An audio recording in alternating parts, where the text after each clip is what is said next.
Assalamualaikum warahmatullahi wabarakatuh. Ketemu lagi dalam siri video ringkas kaedah haraki. Pada kali ini saya akan share huruf-huruf yang susah untuk kita ingat. Biasanya untuk mengajar huruf hijaiyah, kebanyakan guru akan menggunakan kaedah hafazan. Alif, ba, ta, sa, jim, ha, kha. Dia ingat, dia nyanyi. Di tadika saya dengar, di sekolah rendah kita dengar. Jadi isunya sekarang ni, bila kita tanya huruf tengah, murid akan alif, ba, ta, sa, jim. Sod. Kan? Bila tengah, kalau ha tak apa, ini huruf apa? Sa. Ini jim. Tapi huruf-huruf ujung, contoh ain contohnya, dia akan ulang balik. Alif, ba, ta, sa. Maksudnya dia tidak mengingat. Ya, dia cuma hafal saja, dia tak cam pun. Jadi hari ini saya akan share satu cara baru, iaitu kaedah haraki. Kaedah haraki untuk makluman yang baru menonton video ini, haraki ini bergerak. Kita belajar mengajar huruf hijaiyah ini dengan menggunakan pergerakan.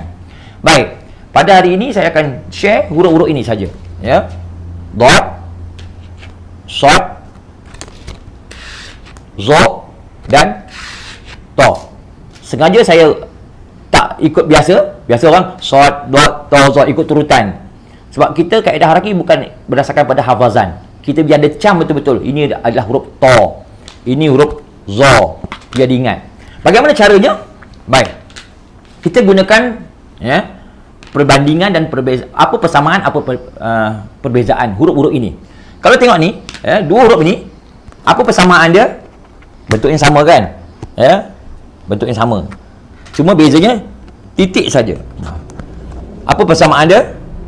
Bentuknya ada bulat, bawah, atas pun ada, bawah pun ada. Sama juga yang ni. Cuma yang ni ada titik, ini tak ada titik. Manakala yang ni pula, dua-dua huruf ini, dia tidak ada mangkuk kat bawah ni. Okey. Bagaimana kita ajar? Baik, kita ambil huruf to dan zo dahulu. Kalau kita lihat dua huruf ini, ada gambar orang buncit. Cuba tengok orang buncit. Apa persamaan dia? Dua-dua ada gambar orang buncit. Seorang berbaju biru, seorang lagi berbaju merah.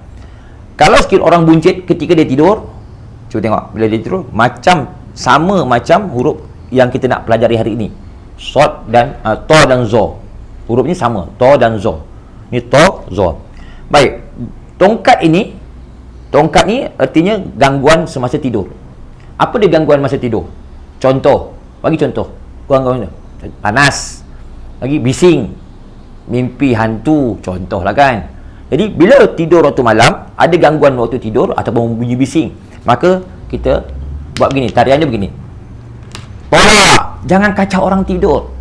Mari kita buat tolak, jangan kacau orang tidur. So ini huruf to, tolak, ataupun kita rumikan dia ataupun romanaskan dia, huruf T. Ini huruf T, tolak. Berbeza yang ni pula. Ini tidur waktu siang. Macam mana boleh nampak siang? Ini ada titik. Perasan titik, tetapi ini tidak ada titik di atasnya. Yang ni ada matahari. Jadi tarian dia begini. Tangan letak di atas. Sebab ada satu titik, satu tangan. Kalau satu titik di atas, tangan ke atas. Kita sebut zuhur. Bangun solat zuhur. Zuhur, bangun solat zuhur. Maka ida zuhur, Z-O-H-O-R. Maka ini huruf Z. Yang ni, ini tolak, T-O-L-A-K. Ini huruf T, ni Z. Baik. Ini pula huruf sod dan dot. Ikut saya. Buncit atas, mangkuk bawah. Macam tadi tidak ada bangkuk, buncit saja. Ni buncit atas, mangkuk bawah. Jadi tarian begini. Buncit atas, tuan-tuan ikut ya. Buncit atas, mangkuk bawah, sotong. Kita buat gini, sotong. Kenapa begini? Ini menunjukkan lembut. Kalau si lembut, alah, nama siapa? Ni sotong. Ni S lah. Manakala yang ni sama juga, huruf yang sama. Buncit atas, mangkuk bawah, tapi ada titik. Gunakan satu tangan. Doraemon. Itu satu, ya. Saya ulang balik. Buncit atas, mangkuk bawah, satu titik. Mana satu tangan? Doraemon, ada satu titik. Satu lagi versi, kita buat tarian begini. Cuba tengok gambar ni, gambar Doraemon. Doraemon ini ada kipas ke tak ada? Baru perasan. Biasanya tak ada kipas. Masa bila ada kipas? Dia ada kipas ketika nak mencari kawannya, iaitu Nobita. Ya, biasanya Doraemon ni akan mengeluarkan inovasi baru daripada kocek dia. Pen ajaib. Macam-macam lah kan? Jadi biasanya sebelum bila Doraemon memperkenalkan inovasi baru, kawan baiknya nak pinjam, nak cuba. Jadi sebelum menyerahkan barang tadi kepada Nobita, biasanya Doraemon akan memberikan SOP. SOP ya.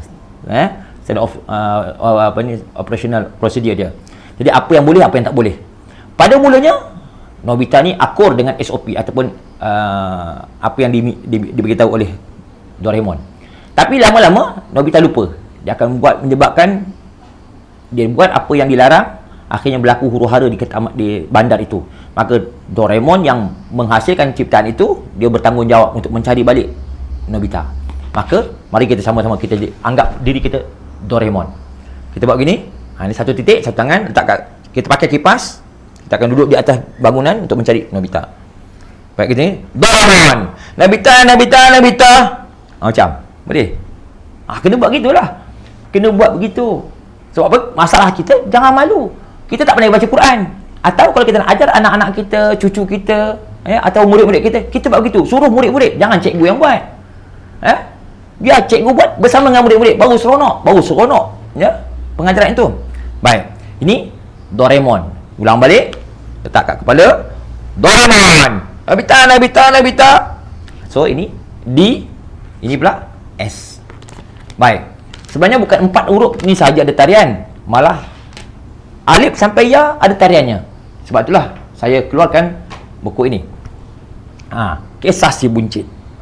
Orang bertanya, kenapa si buncit? So saya kata tadi, huruf yang paling susah dalam banyak-banyak huruf, alif sampai ya, ni dia. Ya, bentuk buncit ni. Ya, short, dot, to dan zo.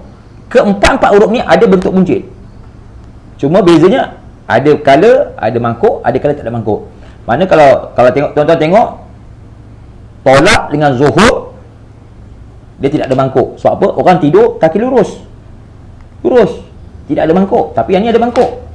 Ya, Sultan dengan Doraemon. Itu bezanya. Tolak, yang ni zuhur. Baik, kita balik kepada si buncit.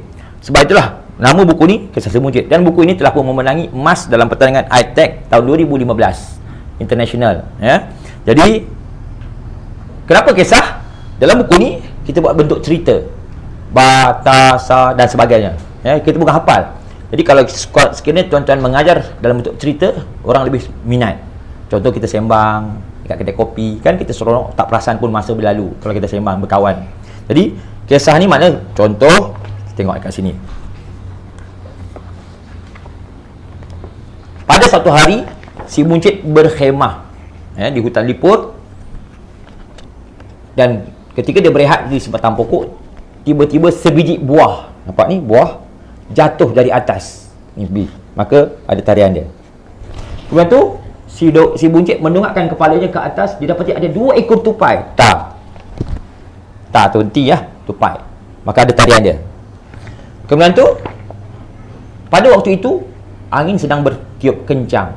Si buncit masa sejuk seperti musim salji. Ni sal. Ni tarian dia. Ada tarian dia.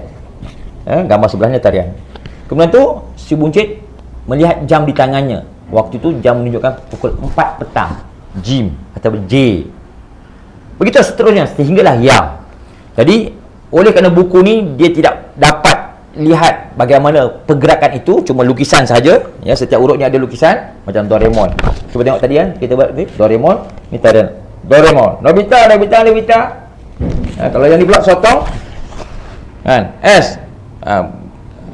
Sotong. Bucik atas, mangkuk bawah, sotong. Jadi untuk membantu tuan-tuan yang berada di luar sana, ya, saya keluarkan DVD. DVD ini, dalam DVD ini menerangkan, menghuraikan buku si buncit bersama dengan tarian serta nyanyian. Jadi dalam DVD ini sangat menarik, ada tarian, ada nyanyian dan ada cerita. Jadi sangat baguslah sekiranya tuan-tuan milikinya. Ya, saya tak wajibkan tuan-tuan, ya, terpulang pada tuan-tuan. Tuan-tuan sama nak menggunakan atau tidak terpulang, tapi ini salah satu inovasi yang saya hasilkan untuk bantu ramai lagi rakan-rakan kita, saudara mara kita, anak-anak kita, cucu kita yang tak boleh baca Al-Quran.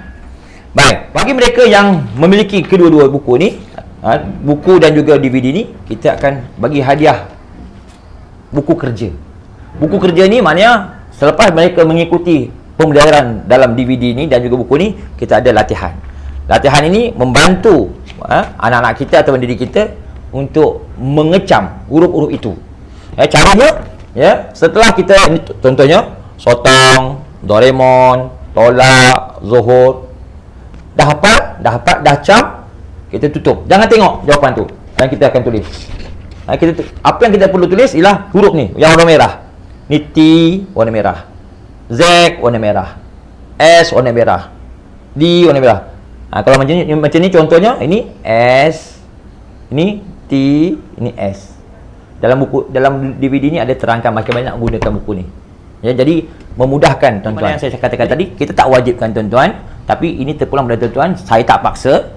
Ya, sekiranya tuan-tuan nak menyelesaikan masalah yang ada pada tuan-tuan, tuan-tuan boleh guna di mana-mana dan boleh ulang tayang lagi di mana-mana juga pada bila-bila masa. Ya, tak perlu malu. Ya, sebab apa nak jumpa dengan saya mungkin susah. Mengenai apa yang saya kongsikan ni mungkin dapat bantu diri tuan-tuan untuk baca Quran dengan lebih lancar dan lebih baik. Jadi sekiranya tuan-tuan berminat, boleh klik link yang kami sediakan di bawah ini. Klik link link tersebut. Jadi jumpa saya dalam klip video yang akan datang. Jumpa lagi. Assalamualaikum warahmatullahi wabarakatuh.